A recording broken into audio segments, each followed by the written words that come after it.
యంగ్స్టర్స్కి ఒక గుణపాఠం. ఇలా ఉండాలి, దశాబ్దాల పాటు ఇరుక్కుపోకుండా. యూజువల్గా పొలిటీషియన్స్ అంటే ఈరోజు ఏంటండి, ఫ్రాంక్గా చెప్తున్నాను, your mother is a politician, your a politician, your father is a politician, your a politician, అంతే. దీంట్లో మనకి ఏం అనలేము. డాక్టర్ కొడుకు డాక్టర్ అయినప్పుడు, యాక్టర్ కొడుకు యాక్టర్ అయినప్పుడు, పొలిటీషియన్ కొడుకు పొలిటీషియన్ అయితే నెపోటిజం అనకూడదు. కామన్ ఇది. అన్నేళ్ల పాటు పార్టీని కష్టకాలంలో నడిపినప్పుడు వాళ్ళ పిల్లలే అవుతారు, పార్టీ హెడ్లు అవుతారు, టర్మ్ వస్తే సీఎంలు అవుతారు. కానీ సీఎం ఎలా ఉండాలో అని ఒక కొత్త తరం మాత్రం విజయ్ రాశాడు. నిన్న వైకో ఇంటికి వెళ్ళటం, స్టాలిన్ ఇంటికి వెళ్ళటం. అండ్ స్టాలిన్ ఎంత హుందాగా బిహేవ్ చేశారన్నది కూడా తమిళనాడు గుర్తుపెట్టుకుంటుంది. ఇక నుంచి బీసీకే పార్టీ గొంతెమ్మ కోరికలు విన్నారు జనాలందరూ. బీసీకే పార్టీని తీసి పక్కన పడేస్తారు నెక్స్ట్ టైం ఎన్నికల్లో, నో డౌట్ అబౌట్ ఇట్. 2 స్థానాలు వచ్చిన విర్రవీగుడుతనం ప్రతి ఒక్కళ్ళు చూశారు.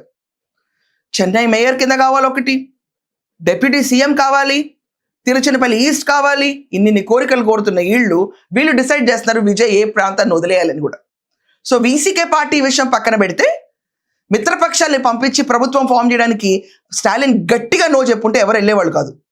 చెప్పకుండా వాళ్ళని పంపించారు చూడండి, అది మ్యాగ్నానిమిటీ. దాన్ని ఎవరు పొగట్లా. విజయ్ ఎంత మంచి అతనో స్టాలిన్ కూడా అంతే తోడ్పడ్డాడు.